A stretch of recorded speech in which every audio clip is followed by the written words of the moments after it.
Hello, everybody, and welcome to episode 32 of Zesty Thoughts with your host, Annábla. I have a little bit of updated lighting. If you're not listening on audio, head on over to YouTube. I hope that everyone has had a lovely week.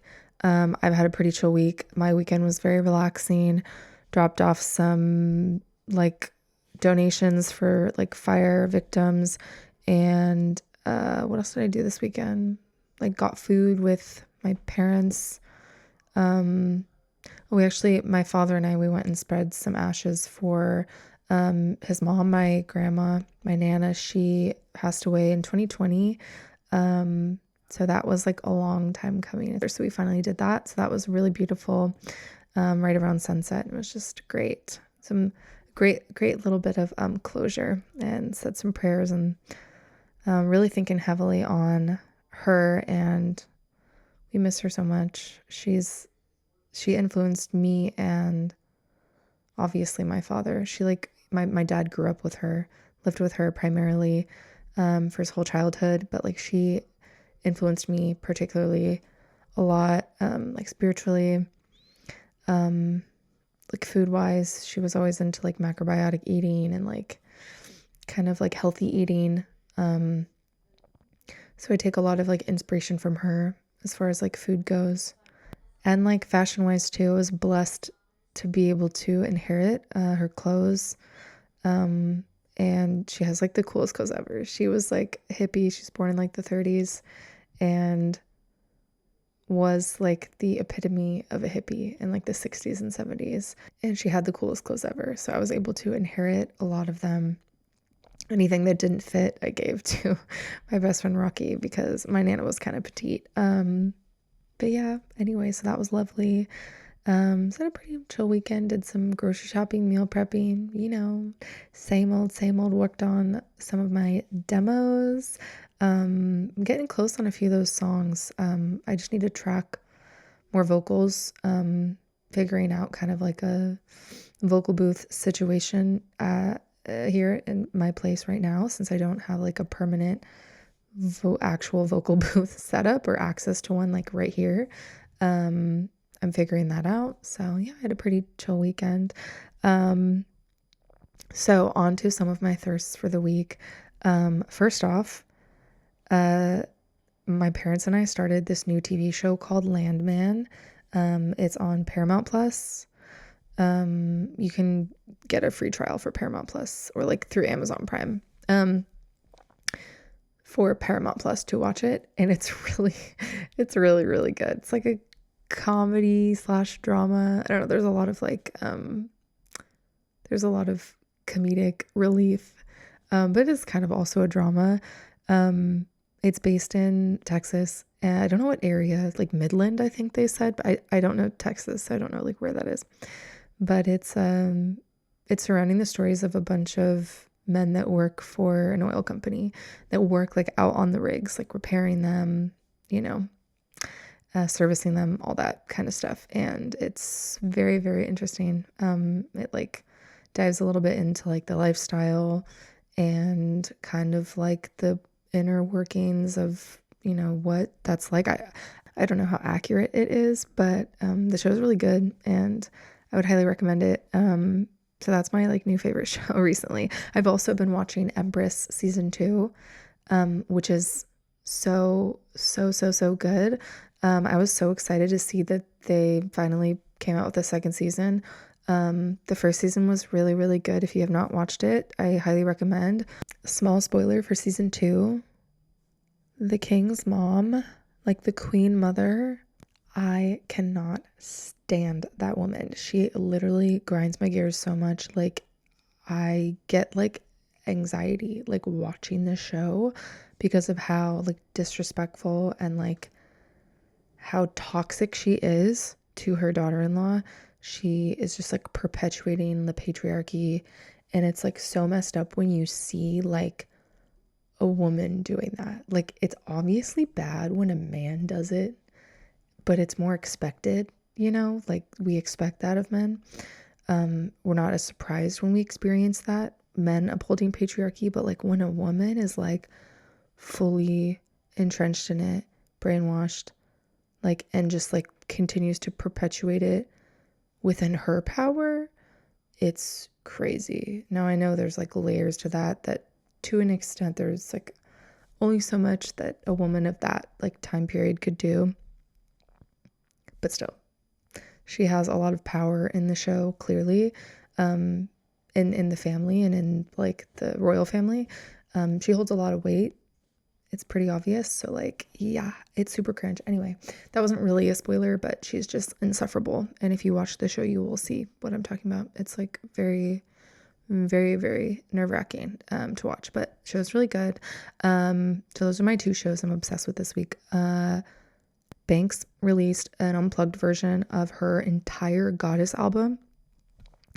I literally did not know that I needed that. I was so excited when I saw it. I added it to my list of the shit playlist, and I was just so excited to dive into it, and it like exceeded my expectations. That album, Goddess, when it first came out, was like very formative for me as an artist. Like I was super inspired by it, just like that alternative kind of like warm, like dark kind of pop, like genre bending pop music. It's like super addictive to me. Like I love it. Like I even hear the same kind of vibe with like Rosalia's music, like just kind of like pop, and even like Billie Eilish, like pop that just like pushes the boundaries a little bit, that's a little dark.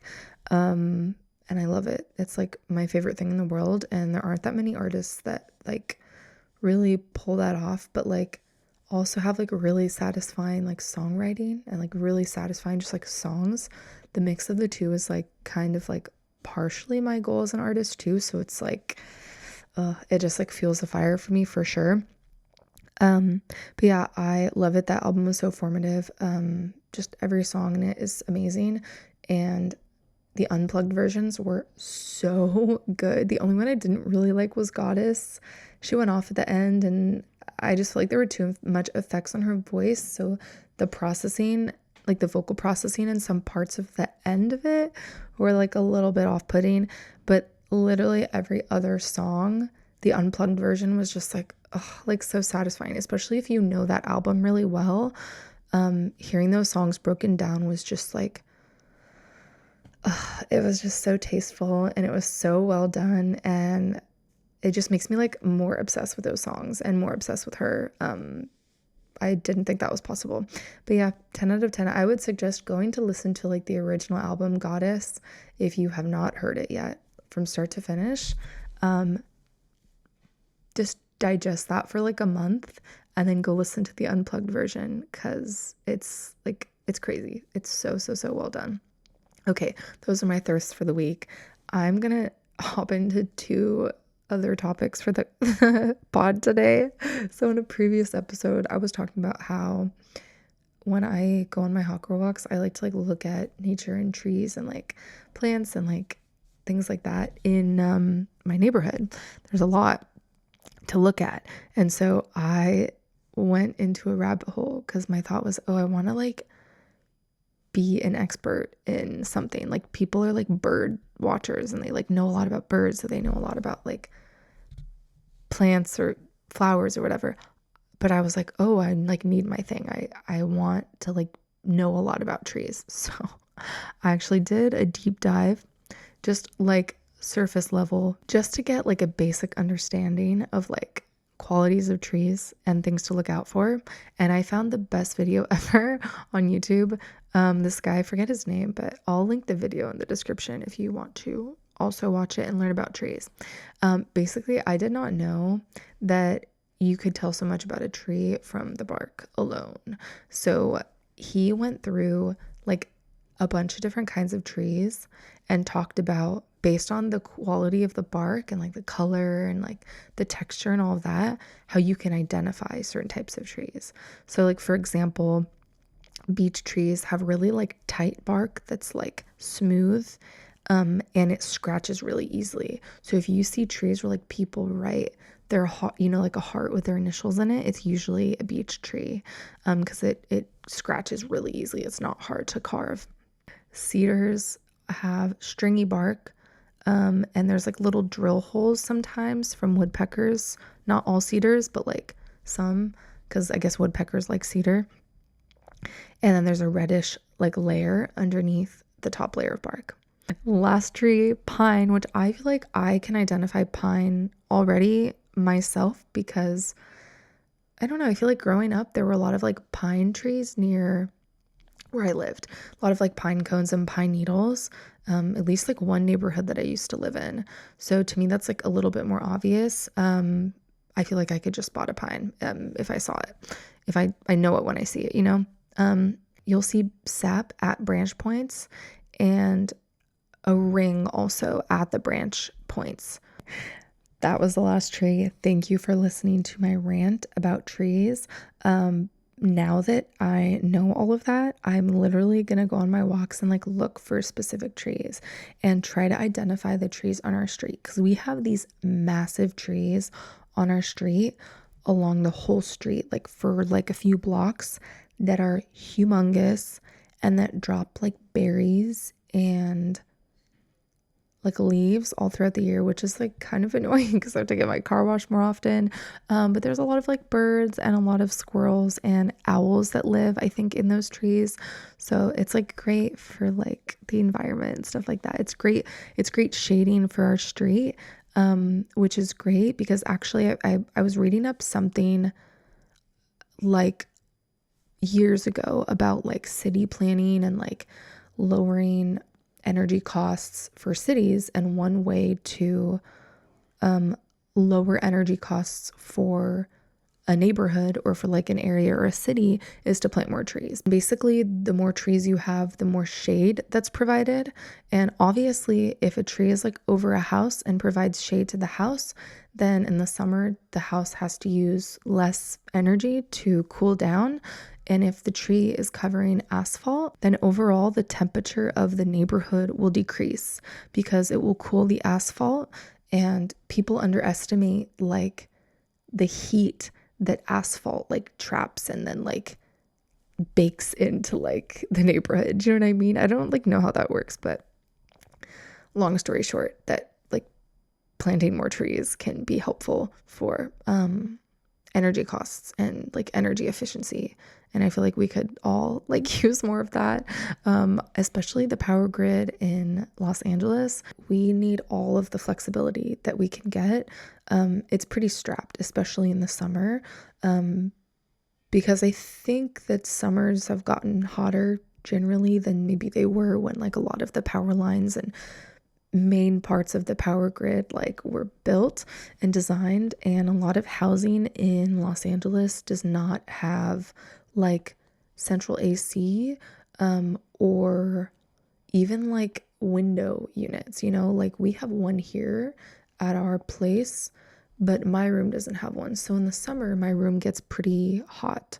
So I have to rely on like a fan. I've even considered getting an AC unit for the window because when we have a heat wave, and it's not like we get them often, but when we do get a heat wave by the beach, it's brutal because we have the humidity added to it.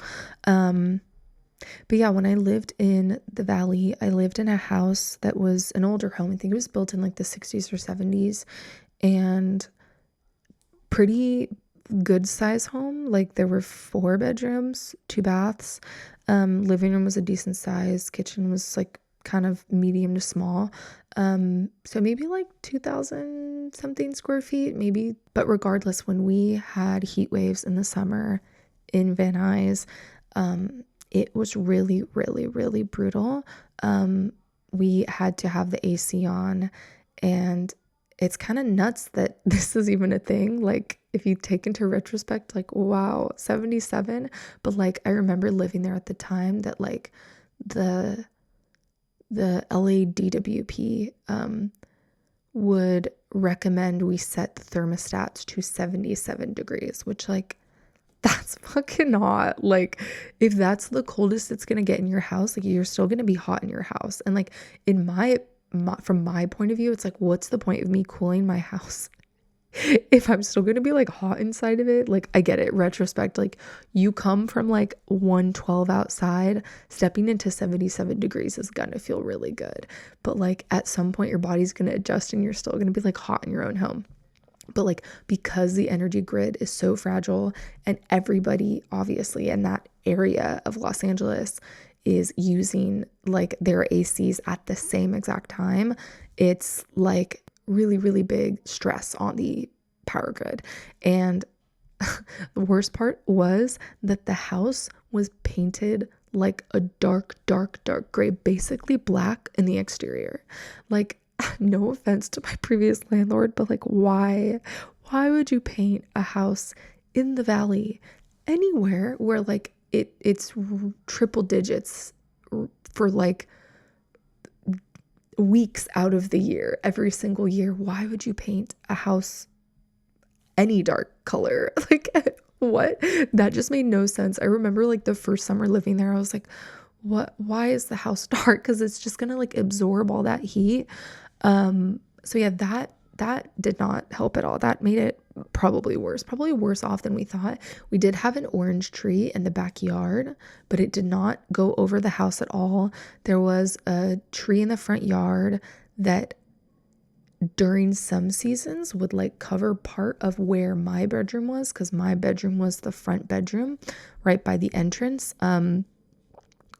But not really in the summer. By summertime, like all the leaves on that tree were like basically dead. The tree was like not really providing any shade at that point. So there was no like shade provided whatsoever. And there were some trees in that neighborhood, but compared to where I live now, it's like a significant difference. Like, I can just imagine if a neighborhood like that had the trees like this, how much cooler it would have the potential to be in the summer. Would just be life-changing. It would be absolutely insane. And yeah, I don't really know why like city planners, people that work for, specific city councils don't try to prioritize that, because it would save their constituents money on their energy bill. It would just like help the environment and the air quality in the area. I mean, Los Angeles already has like horrible air quality to begin with. Like, our baseline for air quality is not good.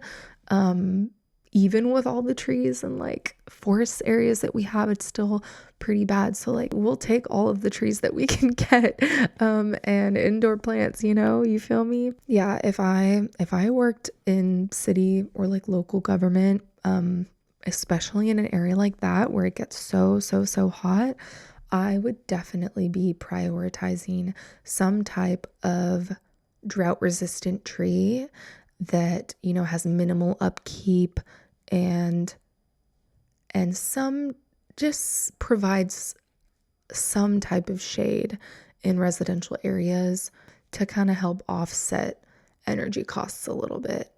Save everybody a little trouble, because when you have the energy grid that stressed out, it's like you get power outages and then it's just brutal. And then you have to worry about people's safety, and that's like a headache. I can't even imagine. I remember one year when I was in college, I lived in the Valley. I went to CSUN, and when I was in college, I lived in Northridge with roommates, and we lived in this apartment building, and the power went out. And I think that day it was like 1:15 maybe. It was like one of the hottest days of the year. There were even some hot summer days where we had the heater set to like 70 something, and it wouldn't even go below 80. Like, and we were in like a newer build, like nicer apartment, like better insulation. And that was really, really bad. The second apartment that I lived in, like my senior year, we never had that issue. Maybe it was just like better built. I don't know. It was like another one of those kind of like new build, like luxury apartment buildings. But we had the AC basically permanently set to like 70, 72 degrees. And half of the time in the summer, we just had it on auto, and it would be on, and our electricity bill was not that much. It definitely was way, way, way worse like in our other apartment. And I mean, trying to cool an entire like house built in the 60s, like obviously is gonna take way longer than just like a 2-bedroom apartment that's like not on the top floor. You feel me? Living in any part of the world with extreme heat is like so intense, and I I don't think I could do it for very long. I have like so much respect for people that muscle through that. I don't know if I could. I'd have to have all these like first world conveniences to want to live somewhere that was really, really hot like that. Um, Parking my car outside in the valley, like I didn't park in a garage. I parked just like on the street. And like I said, there were no trees. Um, that was brutal in the summer, getting into my car and it's just like the seats like on fire and like melting your leg and your hands, like you can't even touch the steering wheel. And that's with like a windshield cover. That was like absolutely brutal. I don't know how people do it. And I know it's not for like that many days out of the year, but it's enough that it like like this is just like not really for me. Um I don't know, but I guess it's like not everybody has the luxury to avoid that, so I understand. All right, everybody, last topic of today's episode. I started my first book of the year. I'm not like a huge reader. I prefer audiobooks actually. So if anybody has anything beefy to recommend, just know I'm probably gonna go the audiobook route because Cami gave me a copy of ACOTAR and I'm probably just gonna do audiobook, especially because isn't it like fiction? Like, yeah, I feel like fiction in general, audiobook is the way to go. So I can just listen and visualize. I'm like an auditory learner. So if I can hear it, it will help me to visualize it. Because reading something like a physical book that's fiction, like I'm so worried about like the speed with which I'm reading. And then like, do I remember what just happened? Like my reading comprehension and dyslexia, it's like so like it's so debilitating when I read that sometimes it makes it hard for me to read. And I was even telling Rocky like, oh, so I started Conversations with God, book 1. That's the book that I just started. And I was telling Rocky like there aren't that many books that like I read and I'm like actually focused on the content of the book. It could just be like borderline ADD, but like sometimes it's hard for me to just sit down and read a book and actually absorb the content of the book and not think about like the way I'm holding the book and like the page is falling and then like my hand is cramping and then like I'm reading slow and then like, oh, I started thinking about something else. So I was reading the words, but like not not actually digesting them.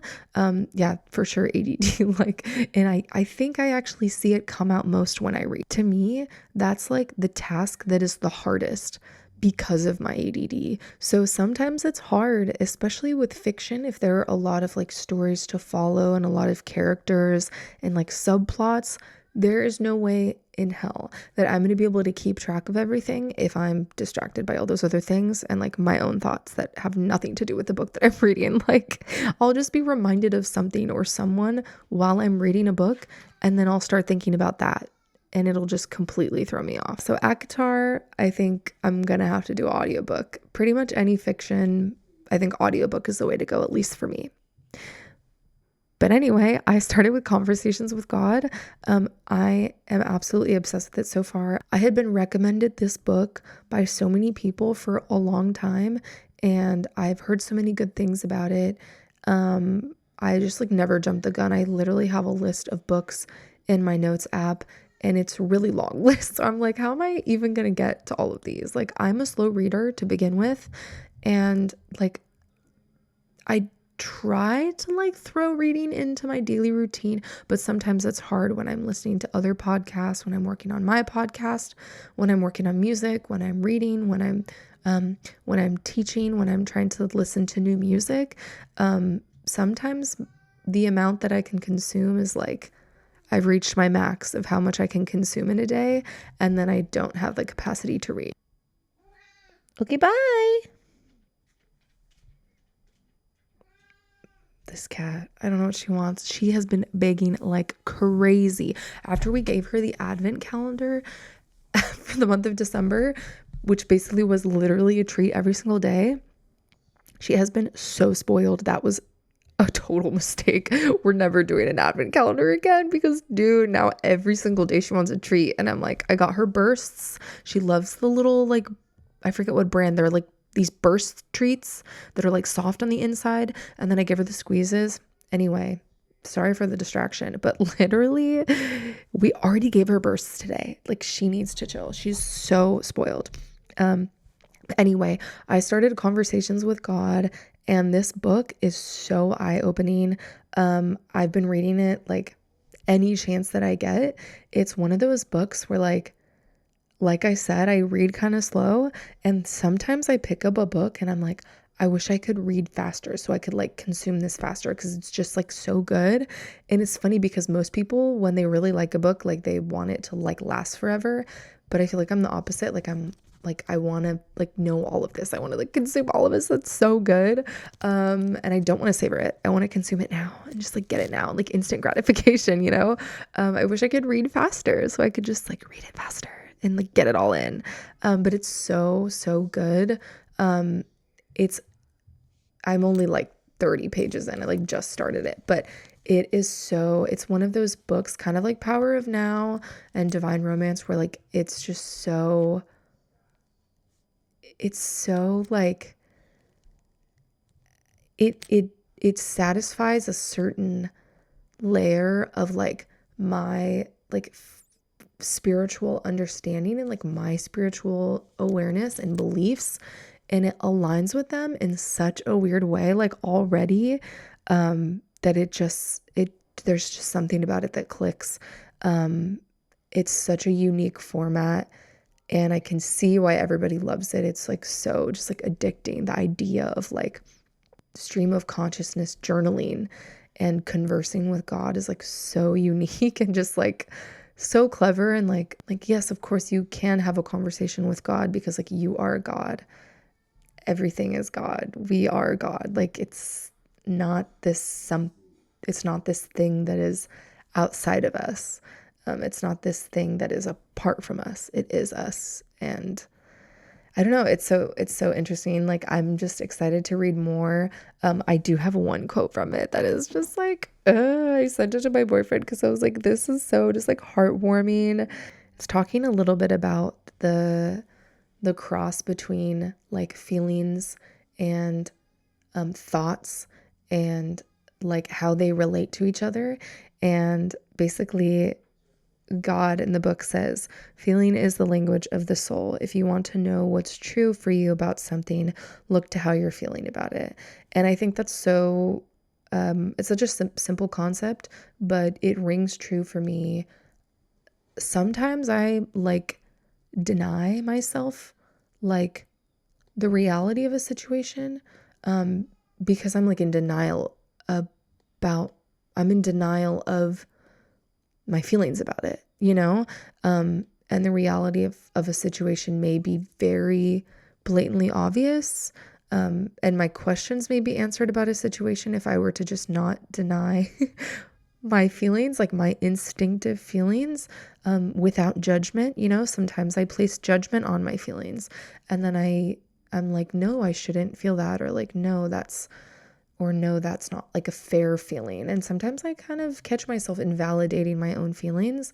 And not only that, but like maybe, I don't know, Brene Brown says it, like I've listened to a lot of her podcasts. It could be shame involved in it, that like I feel shame for feeling certain things. But it's just it was another reminder that I think I needed, like, hey, if you're feeling off about something, or if you're feeling excited, or if you feel eager or like impatient or like feel fearful or whatever, it's something that's aligned in your truth about that thing and like what you know to be true. And it's aligned with your thoughts. Don't let it disconnect. Like don't invalidate it. Don't keep it separate. You know, it's all connected. And I just think it's like super powerful. Even though it's kind of rudimentary, it's kind of like, to me, it's kind of like a no-brainer. It's kind of like a given, but it's also one of those givens that you need to be reminded of sometimes. There's a lot of those in life. Like, yeah, the golden rule, treat others the way you want to be treated. I like to think that I'm generally like a nice and good person. But sometimes I have to remind myself of that golden rule. Like, hey, would you, how would you want to be treated in this situation? Or how would you want support in this situation? Or, sometimes I have to put it into that perspective to check myself and be like, hey, you wouldn't accept this for yourself. So like, why would you allow it for someone else, or XYZ, but there are a lot of givens in life that sometimes fear or anger or like negative emotions can like cloud those things that are just like very obvious. Sometimes they become elusive. Like sometimes those strong negative emotions can get in the way of your heart's ability to do the right thing. And if anything, it just helps. Like reading books like this, spiritual books, kind of self-help books, it's like, those things to be true. Like everything you're reading is like, yes, obvious, duh, of course you're right. Like no shit. But those reminders, I feel like, are so important, and they come, at least to me, they come at like the perfect time. They always come when I need them. And it's just like serendipitous. It's like divine intervention. Like I'm just having such a great experience with it already. And I'm sure that you listening have also felt things like that. Like you hear a quote or you hear something inspirational or advice, and it's just like, wow, like that is literally the perfect combination of words to string together an idea that I needed at this very exact moment in my life. And like I could not have, my outlook could not have changed, or like my mind would not have been opened had it not been at this right exact moment. Anyway, super inspiring. Love it, whatever you want to call it. And this book is just doing that for me every time that I pick it up. There's a little nugget that I can take away, and it's kind of one of those books that like I want to like write down quotes from for like literally every paragraph. And I'm like, okay, wait, you can't like, you can't take it all in. But yeah, it's just super inspiring. It makes me kind of want to get a copy to like notate and highlight, because there are so many things that I like would want to like go back and like remind myself of, you know what I mean? So I might get my own copy, because Rocky gave me these to borrow. She gave me all 4 books, but I kind of want to get my own copy and like highlight stuff, or at least like I can use my little like post-it bookmark thingies for now. Because I'm not going to notate in her book. But yeah, it's just so amazing. I could not recommend it enough. It's a really, really good spiritual book. Regardless of your spiritual beliefs, you'll probably connect with it. And it's very, very interesting. It ties in a lot of like natural instincts that I have with my spirituality, and like it brings a lot together. It brings a lot of like controversial like takes, and just like chills them out a little bit, because like a lot of people have very strong feelings about God and religion and why we're here and all this stuff, and it's just kind of like simplifies it all in a way that's like, yeah, and like all of that, that's complicating things, it's not that complicated, it's simpler than that. So it's a very like peaceful outlook on life, and I'm just enjoying every second of it. Couldn't recommend it enough. So anyway, my tummy is literally audibly growling. I'm sorry if you could hear that in the background while I was speaking, but I need to log off the pod and go make some lunch. I hope that y'all have a wonderful week and a nice weekend. Be safe, and I will see you next week. Bye.